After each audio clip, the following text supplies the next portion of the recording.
This game makes you feel like Batman. Alright, I got it out. Hopefully I can avoid saying that line again. I finally played Batman Arkham Asylum for the first time. This is a franchise I'd always wanted to get into, but hadn't really found the time. After the Steam sale hit and I saw that the whole franchise was only $8, I nabbed it immediately. So you can expect quick reviews for the next two as well. Also, I just want to mention, yes, I know this was going to be the Witcher 1 review. That game's taking me way longer than I expected it to. They're big games, they'll take me a while. I'll get to it, I promise.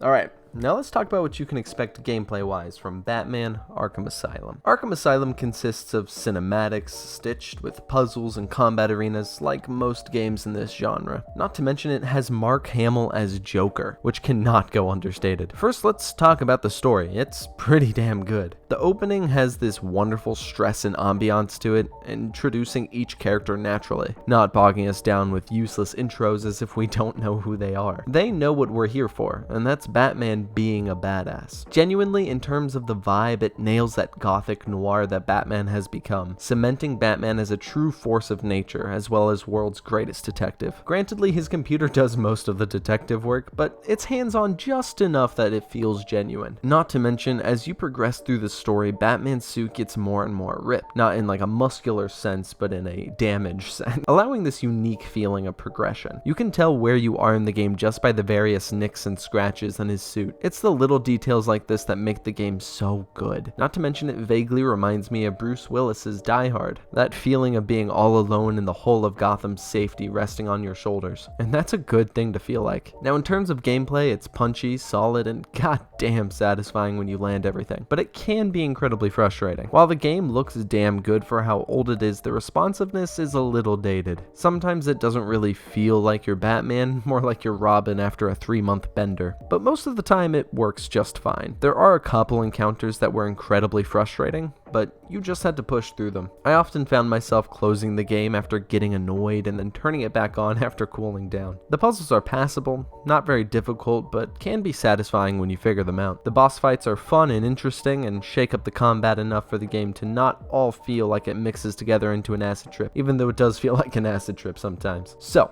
when you come into this game, you can expect a solid story with an incredibly engaging villain, fun, satisfying combat most of the time, and an interesting world to explore. I also actually want to touch real quick on how they've realized Arkham Asylum. They've done a phenomenal job. This place is spooky as shit. I also want to mention the classic Batman villains that they bring back into this game are also imagined perfectly. Scarecrow especially. Scarecrow is terrifying in this. There's an entire couple dream sequences with him that were a highlight of my playthrough. They're always something you can look forward to. This is the kind of game that gets made when the whole team is firing on all cylinders. The sound design, the art team, concept artists, the music, it's all so good. And you're missing out if you haven't played this. I don't care. If you don't normally play single-player games, you should be playing this. It's worth your time. It is so good. Anyways, I hope you had a fantastic goddamn day.